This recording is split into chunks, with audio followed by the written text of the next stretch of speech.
So much happened on Saturday. I don't even know where to start. Between the game, between recruiting, it was just a huge whirlwind, and I'm kind of my mind is sort of just blown.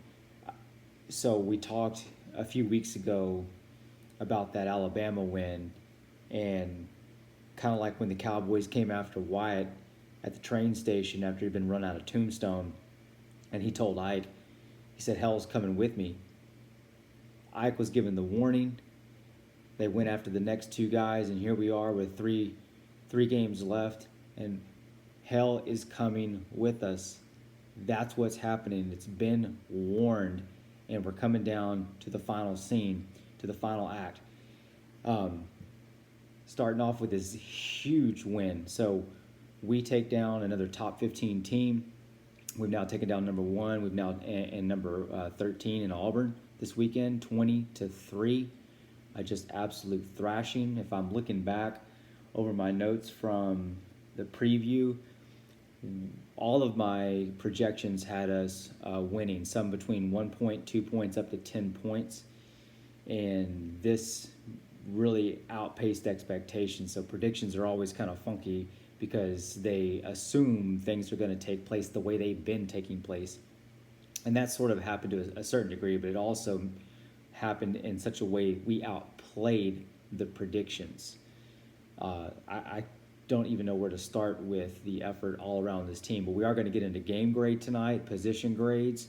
We're going to cover the commitments, the huge commitments that took place. And then we're going to talk about what it means and what's going on with this program. You got to get in now. You don't want to miss this.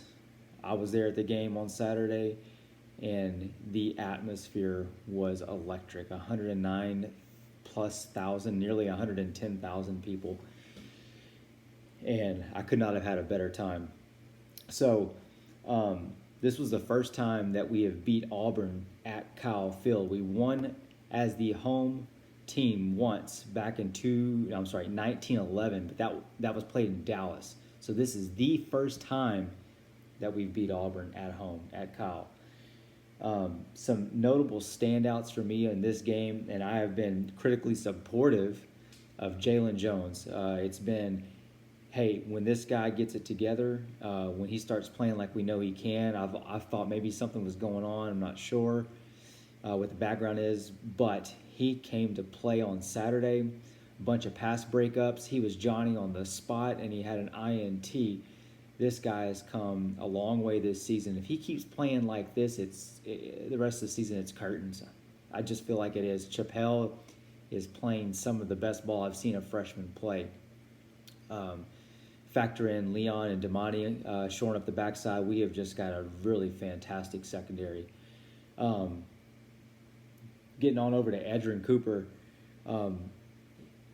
The linebackers are playing well, but Edrin is really stepping up his game. He is filling every gap. He's making every tackle. He's open field, it's no problem for him. You're not going to get by. He is a special player. That's all there is to it. We have a number of those on this team. Tyree Johnson has just been on a sack tirade, putting guys in the ground. He's getting hurt as well, and he's coming back in the game. There's just no quit in him. There's no quit in the team. And this is just going to be a thorough theme throughout this entire thing. So Clemens is TD. Wow. To see that guy get one, that was, of course, put into motion by pressure by Jaden Peavy. And we got to give all that credit all the way around because this was a huge defensive effort. I don't know what we're going to name this team. There's been some back and forth talking about whether or not they are the Wrecking Crew or not. Should we reserve that for special teams? I'd really like to get y'all's take on, is this a Wrecking Crew defense? Do they need to do something more to be Wrecking Crew? Or are they evolving? Are they becoming something new? If they are, what's that going to be? What's their name? Finally, I got something to say about Calzada. I think there should be an exception this year. They should just throw stats out the window. When it comes to naming a Heisman, yeah, I'm going to go this direction with it because this guy's tough as nails. I don't know if you want to take the whole Heisman away and, just put a statue of a bunch of nails or something and give it to him. He's the toughest guy I know in college football. His shoulder gets dislocated. It gets put back in on field. You could see him grimacing and, I mean, just going through a whole load of pain. Incredible. I mean, this is coming off of a couple games before where he got taken down. I think it was against Alabama, right? And they came back in and threw the TD. Huge.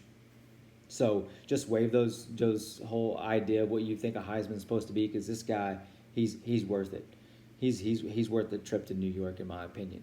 I'm not really going to listen to too many people tell me any kind of different. He's not throwing for 300 yards a game, 4 TDs, running for 100, but the value that he provides to this team is unmatched, in my opinion.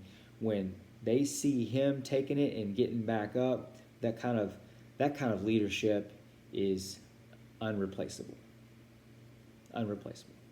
So, hats off to him, of course. We're going to have to also talk. I mean, like I said, there's some special things happening. There's some special things going on.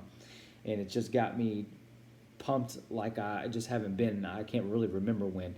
The offensive line gave up 0 sacks again. They gave up 0 sacks last week to South Carolina. They gave up 1 sack to Missouri and another fat goose egg to Alabama. They've given up 1 sack in the last 4 games. So when people want to talk about us having lost to Arkansas and Mississippi State, I get it. I mean, you got to talk about the losses that we've had. This is not the same team. It's not. Even the defense is not. They're growing. They're evolving. They're doing something different. They weren't playing this. They've given up, what is it now, 31 points in the last 3 games, 14 to Missouri and South Carolina, 3 Saturday, 31 points in 3 games. There's a lot of teams that wish they could say they only gave up 31 points on Saturday, and that's what this defense is doing. So, but that offensive line, like I said, just really, really, really playing in fine fashion. The holes they're opening up as well for the running backs. I mean, Auburn played really tough in the trenches against us, but I think we were really wearing them down there in the third, fourth quarter. A chain breaks that long one. Man, that guy is amazing. Got one a little loose on him there.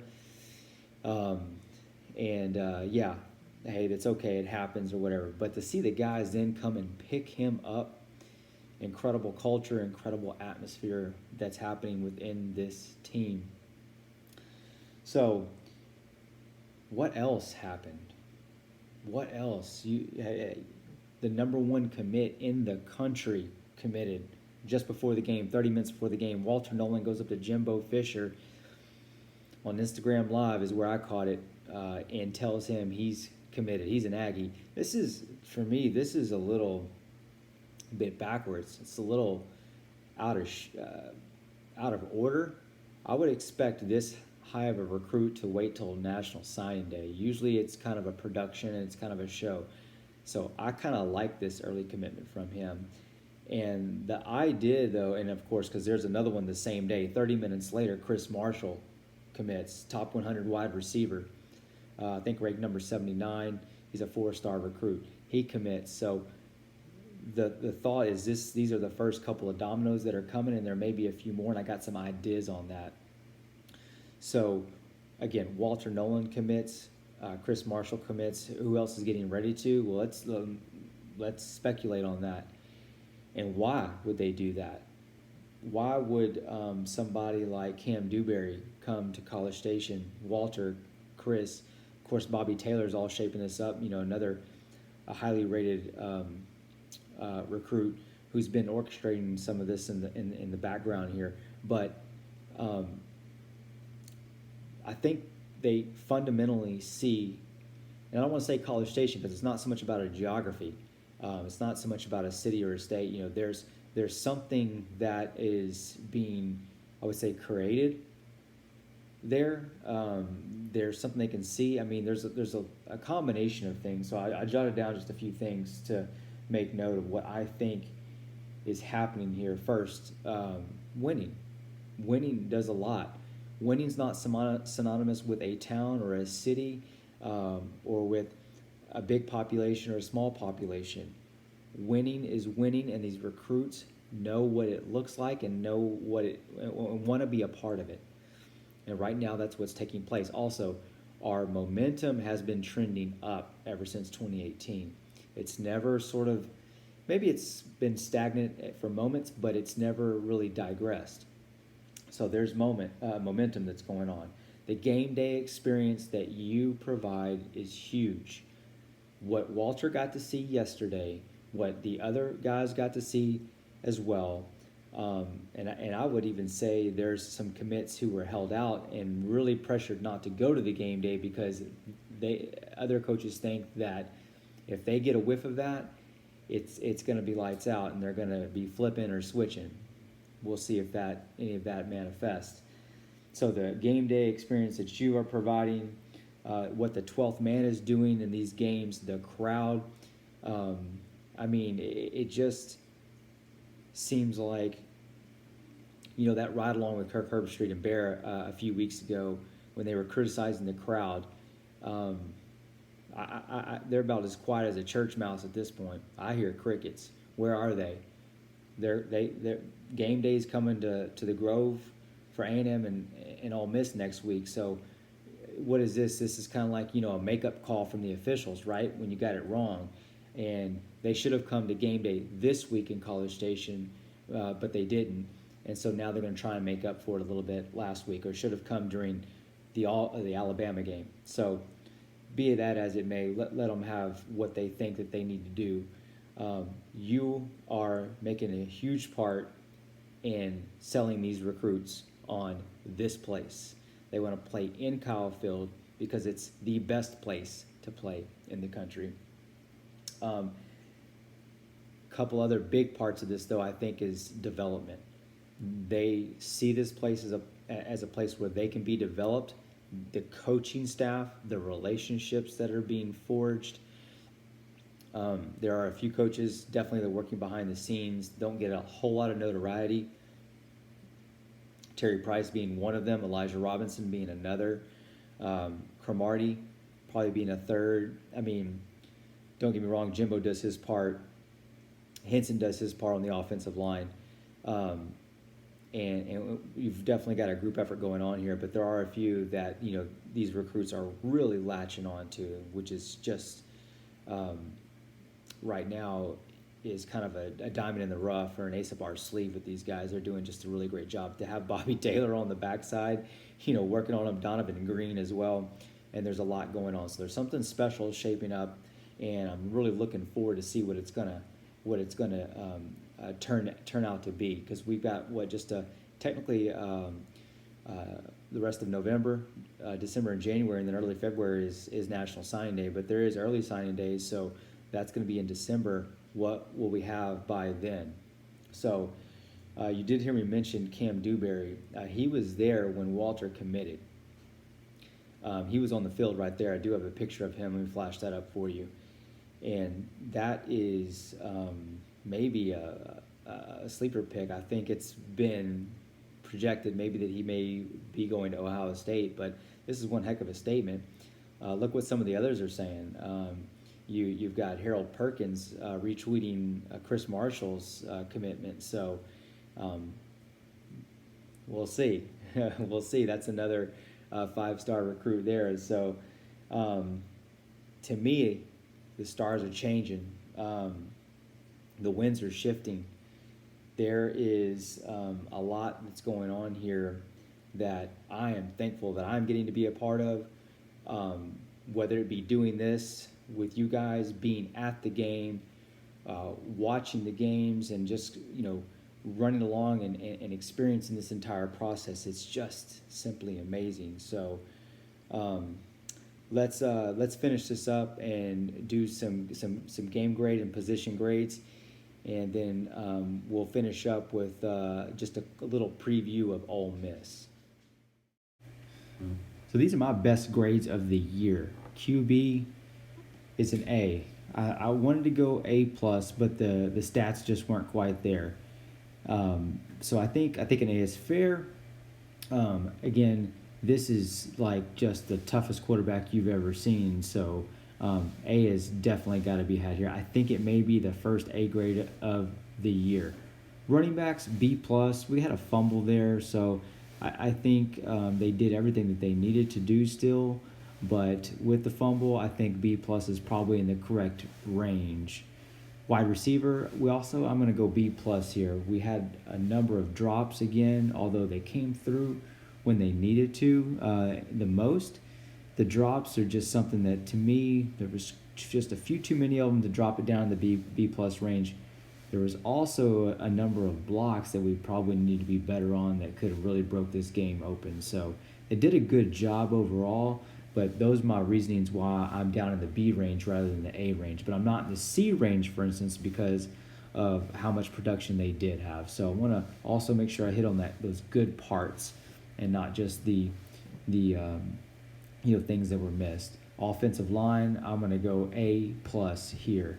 A huge game. You heard me talk about the sacks before. Haven't given only one has been given up in the last 4 games. Big effort from them. They deserve that A plus. All right, now on to defense. Defensive line I have as an A plus. You got the touchdown scoop and score by Clemens, the sacks by Tyree Johnson, just a number of other pressures, and just very solid play for them. This is actually going to be, I believe, the first time I'm going to give an A out to the linebackers as well. A lot of firsts are happening in this game, so this is why I've been so excited. Linebackers played phenomenal game. Andre White, Aaron Hansford, Edrin Cooper did everything that they needed to do in this game to make this the game that it needed to be, to get the win that it needed to be. A little bit less play from them, and we might have this quite a bit closer. So excellent play from them. Cornerbacks, I think, are the same way. First A of the year. But that's due in large part because Jaylen Jones shored up his side. A lot of props for that guy to do what he did. Love to see him playing at the level he can play at.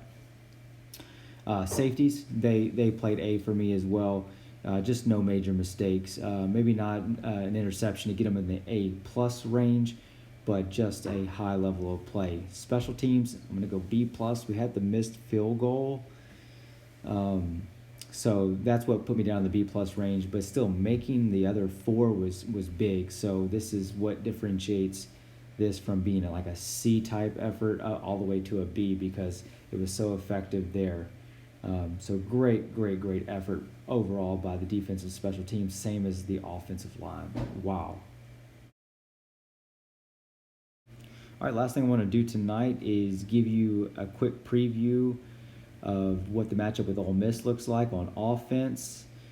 They look to be superior to us on scoring total O, rush, and pass. You can see the rankings there nationally, and ours just aren't quite even in the area.